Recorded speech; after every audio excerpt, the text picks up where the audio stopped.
But if it costs $100,000 to start a company, and someone's put in 50,000 of it, you've still got to get that 50,000 from somewhere, and that's the hardest thing, to get that initial seed capital, yeah? So, you know, that scheme may or may not work. You know, I think Stephen Joyce, who's the Tertiary Education Minister, he's saying some good stuff. He's telling the universities, you know, people to enrol more in the universities. There's been a bit of a drop-off in technology-related enrolments, not just here but other parts of the world, which is a problem because you know, all research suggests that we'll need more technology professionals in the future. So, our passion is the technology industry, and in particular the people who work in it. We're very passionate about the people. The concern that I have, and I'm well known for talking about this, certainly in Australia, is an insufficient grassroots technology sector, a startup sector.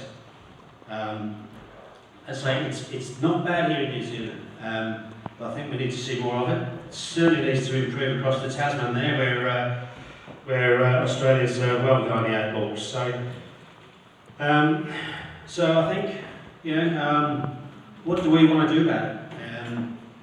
You know, I think the government is looking at policy. We need better policies. We need to look at tax schemes.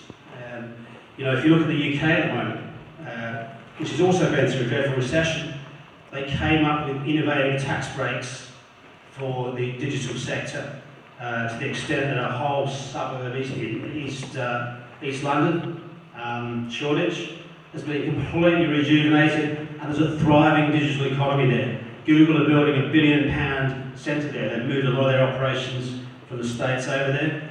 And the digital economy accounts for 9% of the total GDP in the UK. So Ireland, many years ago, gave tax breaks to a lot of technology companies and have prospered as a result of it. Obviously, they all went nuts with their property speculation, and just getting over that.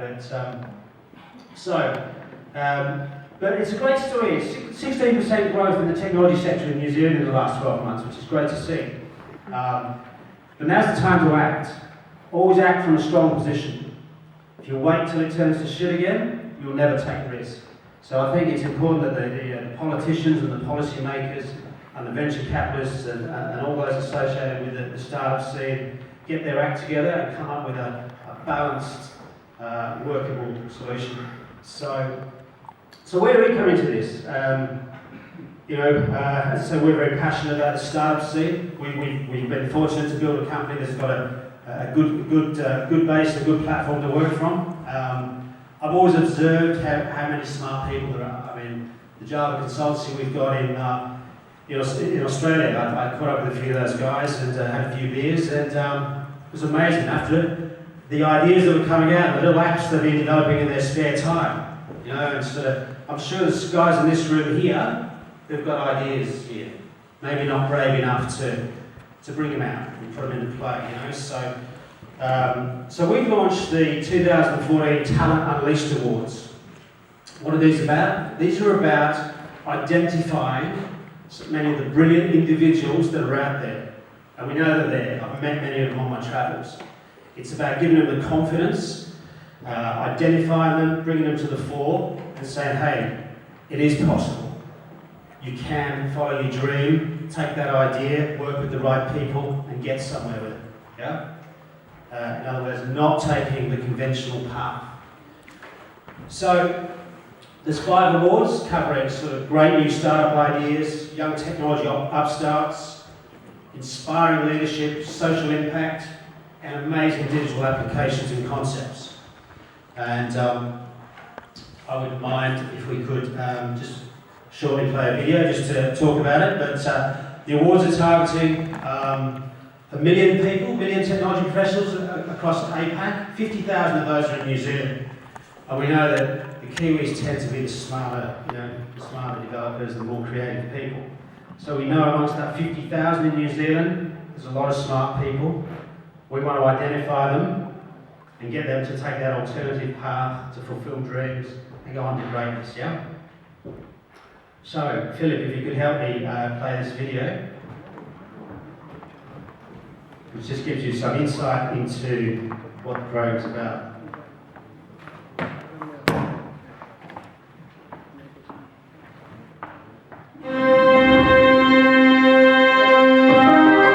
Tomorrow's prosperity depends on technological innovation.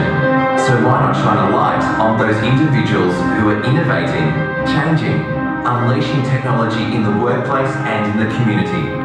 And why not reward them for the positive impact they're making? Introducing the 2014 Talent Unleashed Awards.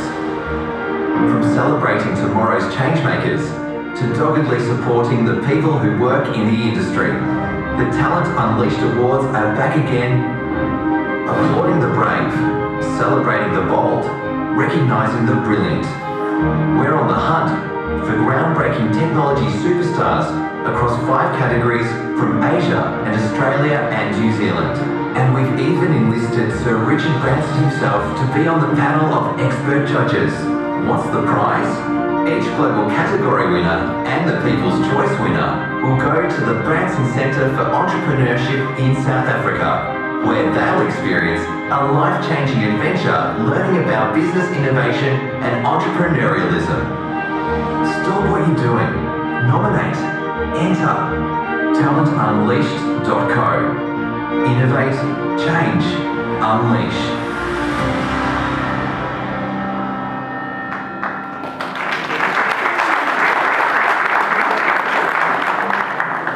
Thanks, guys.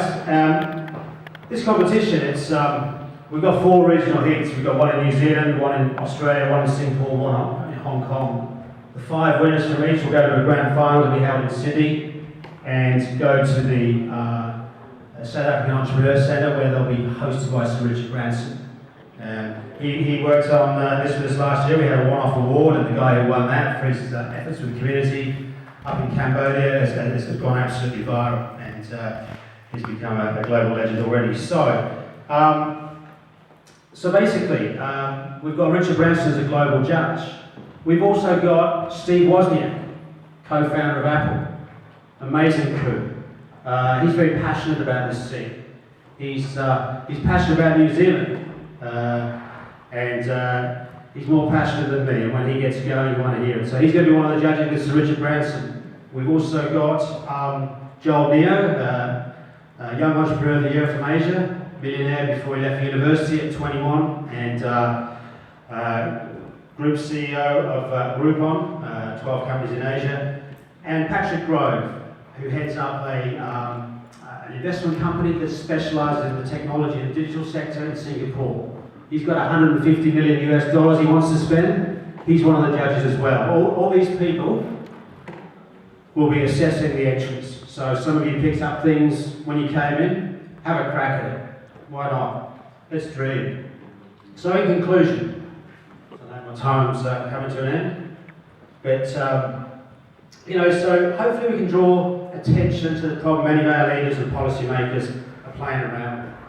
And hopefully we can be the conduit between the individuals, the brilliant individuals, the venture capitalists, and the business mentors.